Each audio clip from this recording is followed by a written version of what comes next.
Hello there, this is Fear versus Facts from CMCI 1010, and today's topic is guns on campus within our culture of fear. My name is Charland, and today we're going to discuss the increasing anxiety surrounding the concealed carry of guns on campus with Professor Aya Gruber and student Jenna Harrison. What's the best way to protect heavily caffeinated, frankly immature, and overly anxious college students? How about putting a gun in their hand? In 2012, the Colorado Supreme Court ruled that it was unconstitutional to restrict students' ability to carry concealed weapons on college campuses. This means that anyone with a concealed carry license can now bring that gun to school anytime they want. Because of this ruling, many sources now agree that instead of arguing about whether or not to have guns, we should spend our time on issues that we can fix. One reason to look towards anxiety is the ever-growing culture of fear in America. Created by highly televised and frequent mass shootings, this culture of fear has created statistically unrealistic expectations of gun violence and, in turn, has created increasingly anxious citizens. Aya Gruber, professor of law at the University of Colorado, recognizes dying in a mass shooting is a low-risk proposition. When it happens, it's horrible and it's scary and it's in the news all the time. And that I think it creates a level of anxiety that's probably not good as a public health matters. Despite statistics like the fact that Americans are 38% more likely to be killed by a lightning strike than an active shooter, Gruber recognizes that we have to grapple with the fact that what society fears and what is statistically a risk don't always match up. When asked if she feels scared about coming to campus, Gruber had this to say. And that is something that I think about. That is something I think about with irony when I was in jails every day dealing with highly dangerous people.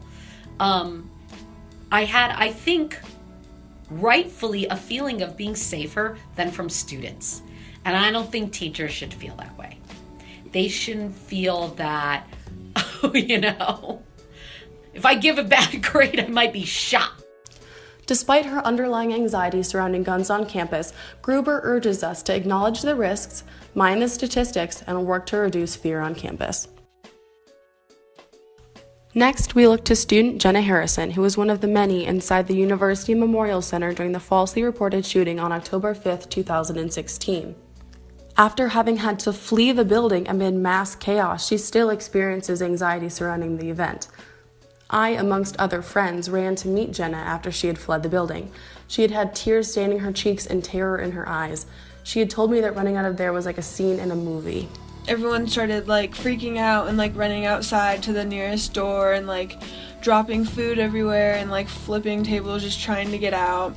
You always hear about shootings across the country, but you never expect that it's going to be where you are or at your school. So when something like that a scare like that happens, it kind of opens your eyes and makes you more paranoid.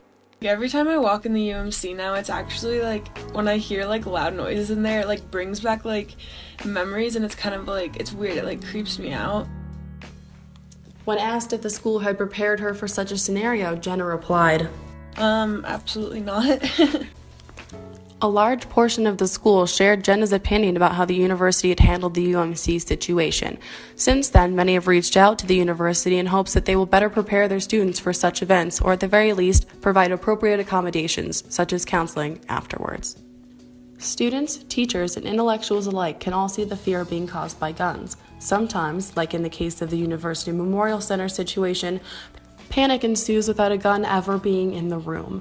So this reporter says it's time to stop fighting about whether or not to have guns because, sorry honey, they're here to stay, and start addressing the issues that those guns are causing. Issues like increased anxiety on and around campus, issues like student-teacher preparation, and issues like how to live in a culture of fear and not let it control you. The Supreme Court has made their decision, and it's time we made ours. We can either address these issues and look to remove some of the panic so people feel safe again, or continue to ignore an obvious and ever-growing problem. Your choice, Boulder. That's all for today on Fear vs. Facts from CMCI 1010, and I'm your host, Charland, signing off.